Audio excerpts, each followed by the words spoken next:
안녕하세요. 김성훈 목사입니다. 오늘은 1월 6일 수요일 아침입니다. 오늘 함께 나누고 싶은 말씀은 욥기 1장 10절입니다. 주께서 그와 그의 집과 그의 모든 소유물을 울타리로 두르심 때문이 아니니까. 주께서 그의 손으로 하는 바를 복되게 하사 그의 소유물이 땅에 넘치게 하셨음이니이다. 추운 겨울이 되면 뜨끈뜨끈한 순두부 생각이 나고요. 그리고 그런 따뜻한 순두부를 먹을 때 우리에게 소소한 즐거움이 있는 것 같습니다. 순두부를 생각하면 아마 떠오르는 것이 초당 순두부가 아닌가 생각되고요. 또 초당 순두부 하면 강원도 속초가 떠올려지는 것이 아마 많은 분들이 가지고 있는 모습이 아닐까 생각이 됩니다. 예전에 속초를 방문한 적이 있습니다. 그때 초당 순두부집을 찾아서 얼큰한 순두부를 맛있게 먹었던 기억이 있습니다. 그래서 지금도 순두부를 보면 그때 기억이 나기도 하고요. 또 먹고 싶은 생각이 들기도 합니다. 우리가 어떠한 것을 볼 때에 이것을 통해서 연상되어지는 일이 있습니다. 이것은 사물이나 혹은 음식에만 국한된 것이 아니라 사람도 마찬가지죠. 어떤 사람을 만나면 그 사람과 연관되어진 어떤 일이 떠오르게 되기도 하고요. 또 어떤 사람을 만나면 그 사람을 닮은 영화 배우나 혹은 영화가 떠오르게 되는 이러한 모습을 우리가 살아가면서 경험을 하게 됩니다. 그렇다고 한다면 다른 사람이 나를 볼 때 그 사람이 나를 통하여 어떠한 것을 떠올리겠습니까?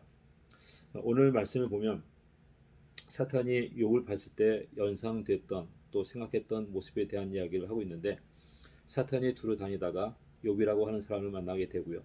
그리고 하나님께서 무엇을 보았느냐고 물으셨을 때에 욥을 보았다라고 이야기합니다. 그때 하나님께서 욥을 칭찬하시게 되죠. 그 칭찬에 대해서 사탄이 이야기합니다. 그렇게 욥이 살아갈 수 있게 된 것은 하나님께서 축복해 주셨기 때문에 그렇게 되었다라고 하는 것이죠. 바로 사탄을 통해서 고백되어지는 것은 욥은 하나님의 축복을 받은 사람이라고 하는 것입니다. 이 모습 가운데에 초점을 맞추고 싶은 것은 사탄이 보기에 욥이 어떠한 사람이었는가라고 하는 것입니다. 욥은 사탄이 보기에 하나님께 축복받은 사람이었고요. 그리고 하나님의 은혜 가운데 살았던 사람이었던 것을 이야기해 주고 있습니다. 2021년을 살아가면서 다른 사람이 우리의 모습을 볼 때 이러한 모습이 보여졌으면 좋겠습니다. 이 사람을 보니 하나님의 사람이 맞고 이 사람을 보니 하나님께서 축복하신 것이 보여진다라고 하는 그러한 고백이 있었으면 좋겠습니다. 우리의 성품도 그리고 우리가 하는 행동의 모습도 또 우리가 살아가는 삶의 현장의 모습도 바로 하나님께서 축복하신 사람은 다르다고 하는 고백이 우리를 통해서 있었으면 좋겠습니다. 그렇게 하기 위해서는 욥과 같은 삶이 필요하죠.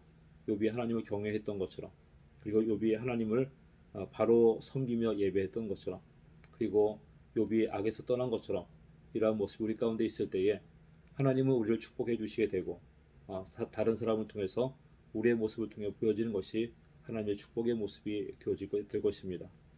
2021년 한 해를 이러한 모습을 살아갈 수 있는 우리 모두가 되기를 원하고요.